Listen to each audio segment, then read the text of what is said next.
Oke, salam sejahtera kepada tuan-tuan dan puan-puan. Terima kasih juga yang sudah bersama di channel ini. Dan bagi mereka yang belum subscribe channel ini, sila subscribe dan like dan komen, share supaya Anda tidak akan ketinggalan info-info menarik yang ada di channel ini. Berita hari ini sama kongsikan kepada Anda daripada berita harian.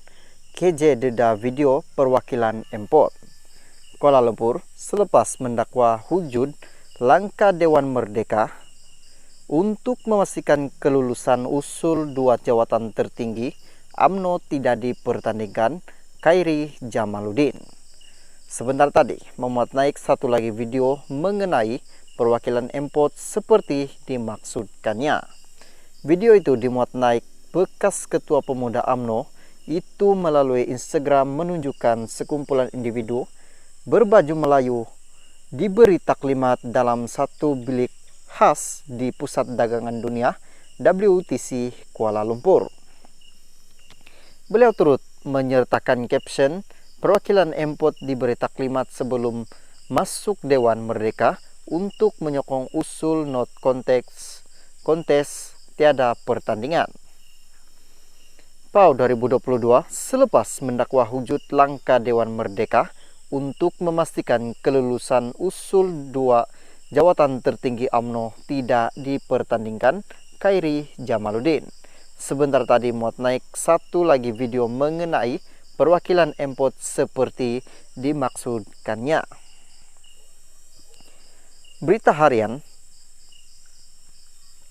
Dalam video kedengaran individu memaklumkan arah untuk masuk ke Dewan Merdeka. Selain beberapa perwakilan UMNO bertanyakan mengenai password kata laluan. Terdahulu, KJ yang juga timbalan Ketua UMNO bagian Rembau mendakwa Hujud komplot langkah Dewan Merdeka untuk meluluskan usul tambahan supaya 2 jawatan tertinggi UMNO tidak dipertandingkan dalam pemilihan akan datang. Khairi mendakwa tanda pada kursi dalam Dewan Merdeka yang dihaskan untuk perwakilan UMNO sudah ditinggalkan ketika ini sebagai usaha membawa masuk perwakilan Empot bagi meluluskan usul tambahan berkenaan. Sementara itu, Ketua Penerangan UMNO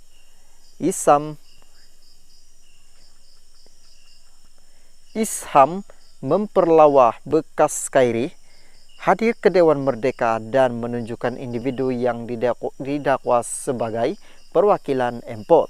Beliau berkata, ini karena tuduhan bekas Menteri Kesehatan itu berhubung Hujud perwakilan Empot terbabit tidak benar sama sekali dan berusur fitnah.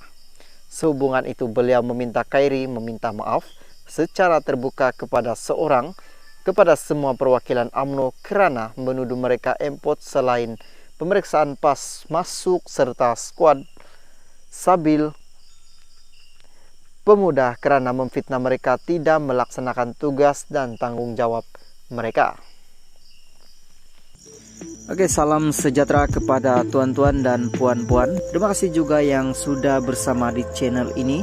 Dan bagi mereka yang belum subscribe channel ini, sila subscribe dan like dan komen, share supaya Anda tidak akan ketinggalan info-info menarik yang ada di channel ini.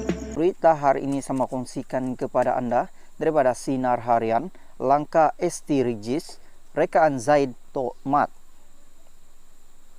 Syalam, MCA mendakwa naratif kehujutan langkah ST Regis hanya cerita rekaan Presiden UMNO Datuk Seri Ahmad Zahid Hamidi dan timbalannya Datuk Seri Muhammad Hassan demi menyelamatkan maruah susulan kekalahan Barisan Nasional BN pada pilihan raya umum ke-15 PRU 15.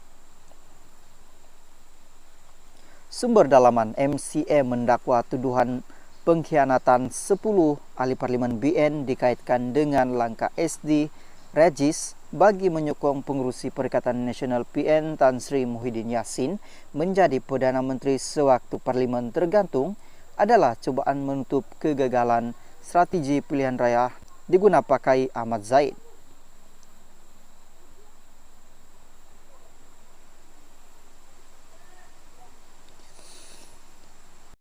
Salam sejahtera kepada seluruh warga Malaysia. Terima kasih masih berada di channel ini. Bagi mereka yang baru bergabung di channel ini, sila tekan subscribe, like, komen, share supaya Anda tidak akan ketinggalan info-info yang saya akan sampaikan di channel ini. Berita hari ini saya kongsikan kepada Anda daripada Malaysia kini. Bong Mokhtar, Adun BN dipindah ke blok Pembangkang. Tempat duduk pengurusi BN Sabah merangkap Adun. Bong Mokhtar Radin berpindah ke blok Pembangkang pada persidangan khas Dewan Undangan Negeri Dun Sabah hari ini. Selain timbalan Ketua Menteri Sabah itu, 4 tempat duduk beberapa Adun turut berubah berikutan perkembangan semasa politik di Sabah ketika ini. Ini termasuk kursi Adun BN yang sebelum ini menyandang jawatan menteri dalam kabinet negeri, yaitu Adun Kerambunai, Yakub Khan dan Adun Sukau Jeffrey Arifin. Mereka juga kini berpindah ke blok Pembangkang. Bagaimanapun, kedudukan tempat duduk 5 Adun BN Sabah yang secara terbuka menyatakan sokongan mereka kepada kepimpinan Ketua Menteri Sabah Haji Jinur kekal tidak berubah. Malah 2 dari 5 mereka, yaitu Adun Tanjung Keramat dan Adun Sindumin Yusuf, dilaporkan hadir pada persidangan hari ini. Persidangan hari ini menyaksikan 2 rang undang-undang berhubung penyerahan kuasa kawal selia bekalan gas daripada Persekutuan kepada Sabah dan Penubuhan Suruhanjaya Tenaga diluluskan tanpa sebarang insiden. Walaupun masih belum ada pengumuman rasmi daripada Haji Ji, penyusunan semula kursi Bong Mokhtar memberi bayangan bahawa dia tidak akan dipecat daripada menjadi timbalan Ketua Menteri. Bagi wakil Pakatan Harapan pula, kursi mereka dipindahkan ke barisan penyokong kerajaan. Kedua-dua Bong dan Presiden Warisan Muhammad Safi Abdal berkata mereka menyokong cadangan Perdana Menteri Anwar Ibrahim untuk pembentukan kerajaan perpaduan di Sabah. Sebelum itu, Bong Mokhtar dalam satu kenyataan berkata sebahagian besar Adun BN Sabah tidak hadir pada sidang khas Dun hari ini kerana mereka akan menghadiri Perhimpunan Agung UMNO di Kuala Lumpur. Jumaat lalu, BN Sabah mengumumkan bahawa mereka menarik balik sokongan kepada Haji Ji sebagai Ketua Menteri. Bagaimanapun tindakan itu gagal